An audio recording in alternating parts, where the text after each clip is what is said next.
Well, good morning to you. We are on our way to the first fishing hole for the day. This will be my go-to, the one I should be catching something from, but we got our coffee, synthetic coffee. Everything's rigged up in the back. I got my poles, everything. A couple of quick things right off the bat that I forgot to mention that are very important.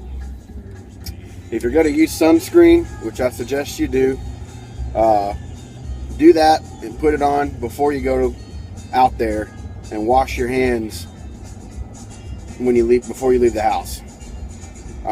Any of that mess on your hands, I don't know what it is, but I've noticed that I won't catch a fish all day long if I applied sunscreen out there, next to the pond or the lake. So that stuff gets on your lures. You're touching your line, your rod, your reel. It's constantly getting on what you're throwing into the water, and I don't know, they don't like it.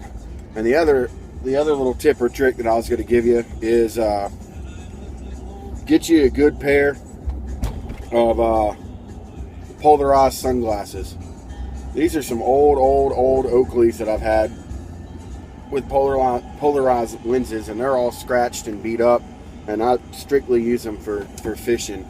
But it makes all the difference in the world, especially on a day like today where it's real cloudy.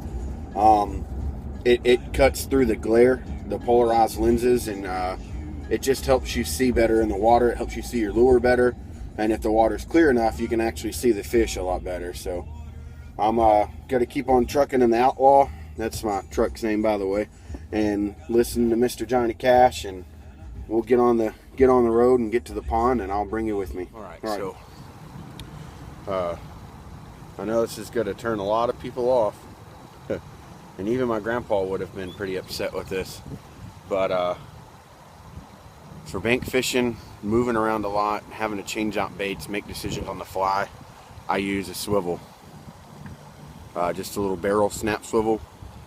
And the reason why I do that is, for one, it makes it easy to change out your line, but also too, out here with topwater fishing, I haven't noticed it change. Well, with frogs, let me be specific. With topwater frogs, I haven't noticed that it changes anything as far as the eye of the swivel. This is what I do. You thread it through the eye. Okay, so now you have this. And then I take about this much, and you just start making twists. With topwater, with frogs and stuff, bass hit it really hard, so I tend to do about 9 twists, 10 twists. Sorry. So once you get it twisted up like this, and here's your tag. I don't know if you can see that.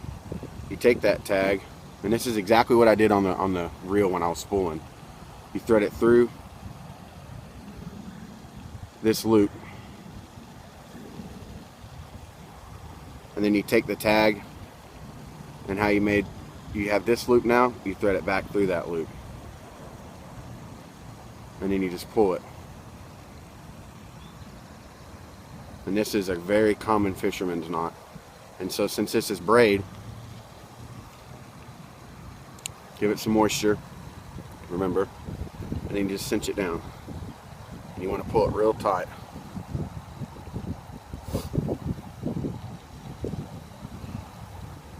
And I'll cut off a little bit of the excess, but not a lot. This is what it'll look like. So get that in focus. Alright. Alright, so then I just snap my frog on. This is the best frog you can get, okay? This is a Copper's live target. And these things work great. The bodies last forever on them, and you just can't beat them. They work really, really well. Alrighty, let me get stuff ready, and I'll make the first cast. Once I get down closer to the water, I'm not going to be turning around talking to you, but like I said, you want to cast. Let me turn this a little bit so you can see where I'm casting. There we go. I'm on a little bit of a ledge right here. You want to cast with these frogs, these topwater frogs. I actually throw it because they're weedless. The hooks aren't going to get caught on any of the weeds. I actually throw this onto the bank and hop it from the bank. And right when I get to the edge of the water, I'll hop it into the water. And they can feel those vibrations coming from the bank into the water. And as soon as it hits the water, I normally let it sit. So let's see if we can get anything, okay?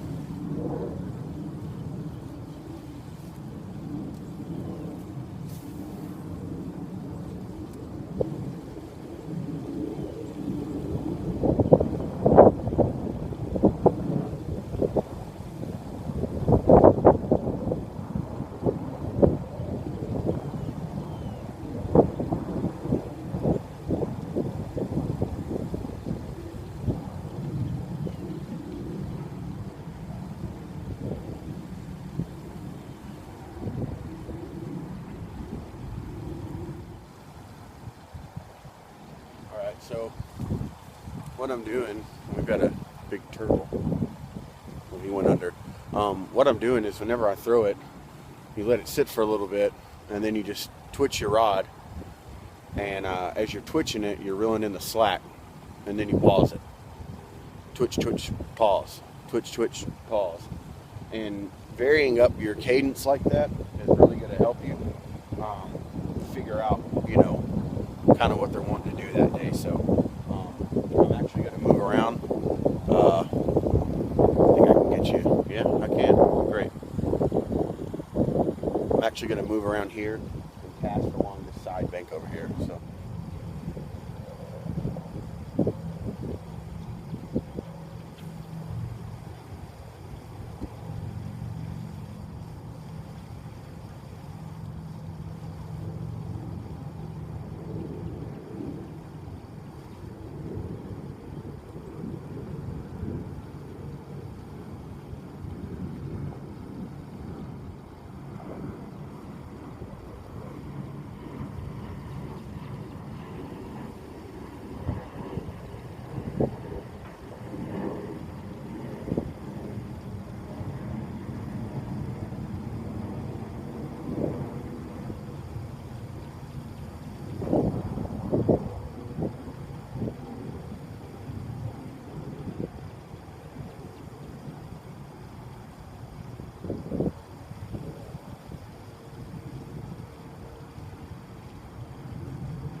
I got you off the tripod because I wanted to show you. I don't know if you can see them, but that white egret up there, that's where you want to fish, because they know if they're fishing there, then that means there's some bait fish there. So this part of the pond here, if you can see my rod, this is where it's really shallow. So all back here in this corner, and it comes all the way around and flows through here, and then this is an island, and it's pretty shallow over there on that side. Pretty mallards.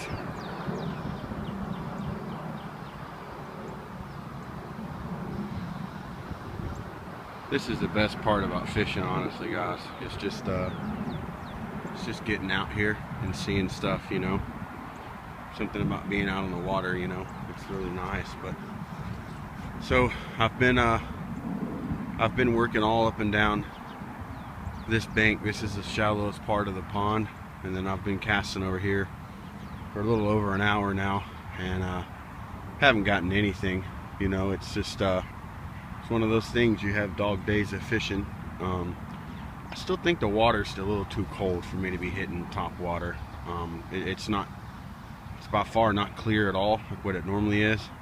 And I still think it's a little too cold. I mean, it was just 2 weeks ago that we had snow, so I'm gonna switch up my approach, head back towards where I was, where it's deeper, and throw in a worm and just try to work on the bottom, work real slow when it's cold. You know, the fish move a lot slower, and they want something that's going to be easy calories for them to take. They don't want to have to chase after something and all that. So let me leave you with these mallards again, and I will head back to where I was. All right, so back here at the spot I first, sorry, you're a little crooked here. Back here at the spot I first was at, and you know, I've spent about a little over an hour walking this whole pond and throwing the top water and just kind of scoping it out, you know, looking at everything. And you know, I honestly think it's still a little too cool, and water's a little too cold for top water, like I was saying. So what I'm going to do is, like I said, you can't give up. This is why they call it fishing and not catching. It's the same thing with hunting. It's why it's called hunting, not killing. So what I'm going to do is I'm going to rig up my my worm pole, and I'll show you how I do that.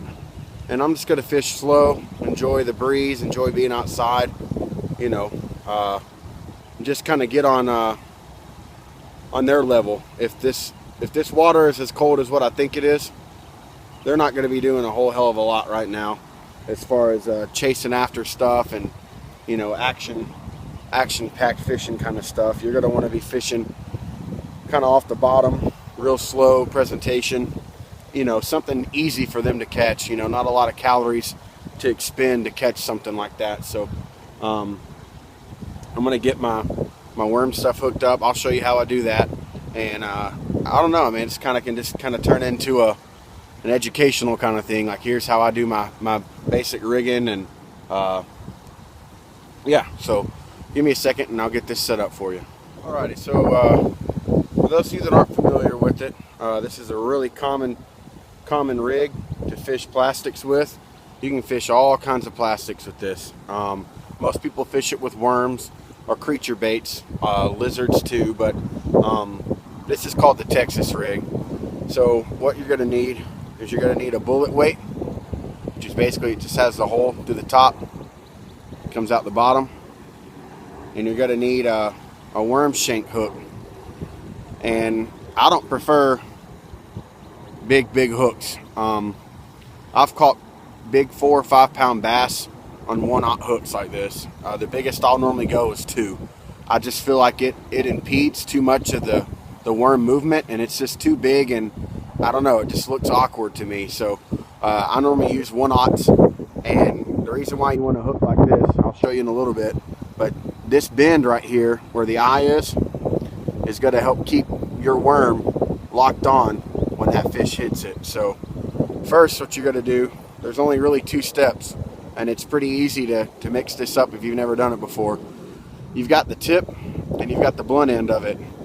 You want to thread your line with the tip on first, okay? So thread your and then you can just leave that there, thread it up, and then you're going to do that same knot that I showed you earlier, okay? Let's just do this real quick. I won't go over it again. So now, with no worm on the line, you should have something that looks like this. All right, you want this weight to free move like this, okay? And the reason, let me adjust this camera.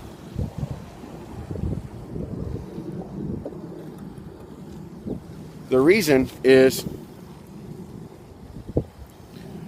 as you're reeling this in and there's pressure on this line,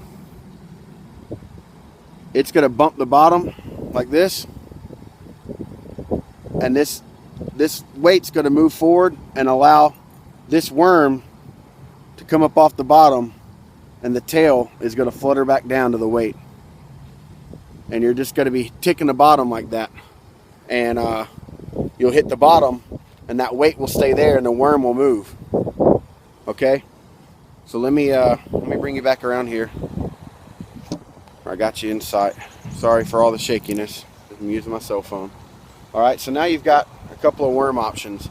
Since the water's a little dingy, I'm going to be going with a little bit darker colors that'll stand out. This is a Berkeley power bait, 7.5 inch power worm, I think is what it's called. It's got a curly ribbon tail on it. And then this is what I'm going to be using actually. It's a culprit, 7.5 inch curly tail worm. And what I like about culprit is they've got the round side and then they've got a flat side here. I know you probably can't see it on camera, but there's a bottom side of this worm. So with worms like that, this is how you'll rig it up. Take the point of your hook and have the flat side facing the bend, okay? So you put it in the nose, and I only put the worm in as much as what this part of the shank is right here. And you stop. Find the center of the worm and poke the point through, okay? And you'll thread the worm all the way up. And so now it's upside down like this. This is where you twist it over and you lock it. Remember on that bend? So now you're with this. Okay? So now you take this point and measure where the back of this bend is here, and you scrunch the worm up and put it through the center again. And you come back out. So now you're with this. Now what I do to give it a little bit of a, this is pretty much weedless right here, but what I do is I bury the point. So I'll shove the worm forward a little bit and bring it back, and you're left with this. And then this weight will cap off the end. And you want this to be, you want this part right here to be as straight as possible. Okay, now we're ready to rock. All right, so let's get this, let's give this worm fishing a shot, okay? What you're gonna wanna do is when you throw it out, let it sink. Watch the V in the water. That's your line sinking to the bottom. And once that V stops, you just barely move your rod and barely pull your rod up. And as you come to this point, as you lower your rod, you reel in your slack. Okay? So I'll try to show you on camera.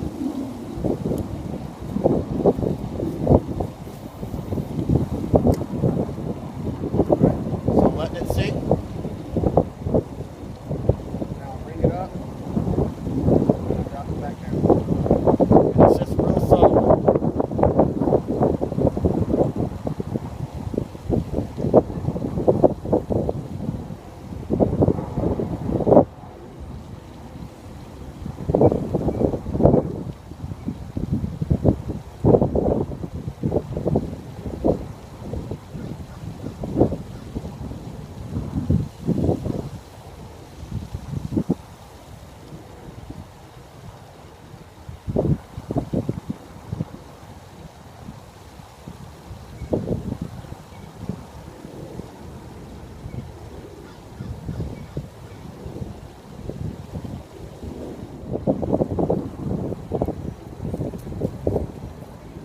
See, this is the stuff that makes me not your friend.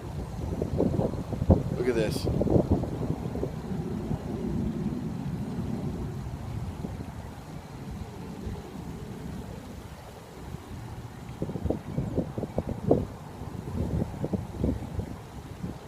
Look at this. People just leaving their trash in the water for somebody else to clean up.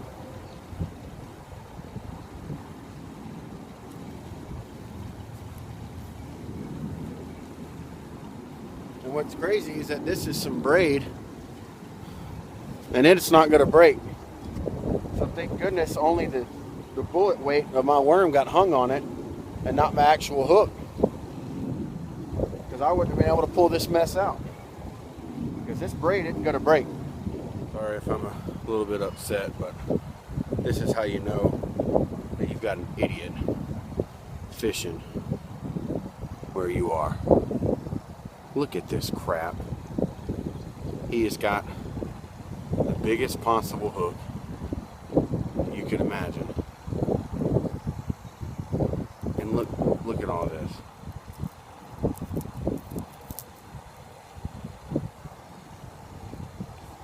It's just pathetic. About that, I had a little old lady trying to talk to me and stuff while I was about to go on my rant, so it's kind of a godsend because she kept me from getting upset. But that's just pathetic, you know. Just pathetic. For one, you don't know what you're doing, and it's clear because the way that your setup was rigged, and also you just left your crap here because you didn't have the time or you didn't care to get it out. You know, that took me all of 5 minutes to get that crap out of this pond and to keep someone else from losing their stuff. So I'm gonna get back to the peaceful way of living and cast a little bit more. So I'm not expecting to have too great of a day as far as catching fish, just because I may have bit off a little bit more than I can chew, and it's still a little warm, or still a little cold, but I'll throw over here for a little bit, and I'll keep filming. So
oh man, hot damn.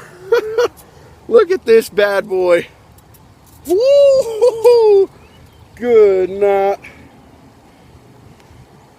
Oh man. Look at him. I just caught him right here. He was ticking on my line for a little while and was messing with me. And I threw it back out and he just took it, man. Oh my goodness. Just when I was about to give up. Woo, look at this. Look how light colored he is. It's early, you know, that's why he's, let's get him on a scale.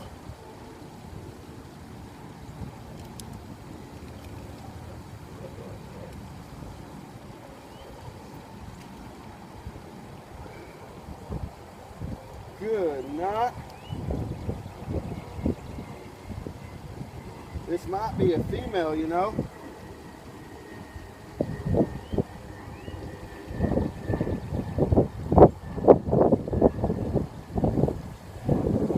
£4, 11 ounces. Woo! That's the big boy right there. Thank you, thank you, thank you. Let me get a picture of her and I'll get her back in the water. Here she is again. Big old female, real light colored. Woo. I'm still giddy about it. Here's what the worm will do when you catch them like that. See how the point just comes up? So she didn't hit it too hard. She ticked on it a couple of times and I kept throwing it back out, and then she finally just took it. So this is the way to go today. They're slow moving and they want something easy to catch. So let me see if I can go get me another one. All right, y'all. Well, I've been out here now for about 3.5, 4 hours. So I think I'm getting ready to to head in. I wasn't planning on staying out here all day, and you know, sometimes I do that, but man, I'm satisfied. That was a great fish. You know, it was still kind of amped up from it. So, but I just wanted to take you along today, and really glad I did. I had a good fish to catch and got it. You know, I didn't get me catching it on camera, but I got it there for you. You know, when I landed it and stuff. But just real quick, you know, with the worms, like what I was doing, and the reason why I think that worked is because I slowed it down and got, you know, down on the bottom. That fish was really, really light colored. You know, when bass around here normally get real dark green and pretty and lots of greens in it, and that one was still really, really pale. And they get that because of the sunlight and what they absorb. It causes them to darken up. So that tells me that they're still deep and the water's still cold, and they haven't moved into the shallow waters yet to start getting dark. So what I was doing was I was just fishing really slow. With the worm fishing, it's a lot more frustrating in the beginning if you've never done it, because it's all about feel. Since you're fishing off the bottom, every time that worm goes, if you hit anything, if that little bullet weight or the worm itself hits a tree branch or a stump or, you know, grass or anything, you feel it, your rod ticks. And when you first start off, you're just setting the hook every time you feel a tick. So it takes a little bit of feel. It's more finesse fishing. But with that one, I felt her hit it. And then I just, when I feel that tick, even if I know it's a branch or something from the cast before, I stop and give it just a couple of seconds. And with her, whenever I stopped, I saw my line move and I felt her on there. And so that's when you set the hook. It's not like, you know, bobber fishing. As soon as you see that bobber go under, you set the hook. With this, you give them a little bit of time, because they inhale that worm. And as soon as they inhale that worm and you feel that tick, if you set the hook right there, a lot of times you just pull it out of their mouth. You got to let them inhale it and close their mouth and get ready to go with it, and then that's when you set it. And that's normally why you get them on the sides of their lips, or you know, or up here, because you're turning them. So I did that with her. It was a really good hook set. It was a little bit further down, so I gave her a little bit too much time, but she wasn't getting off.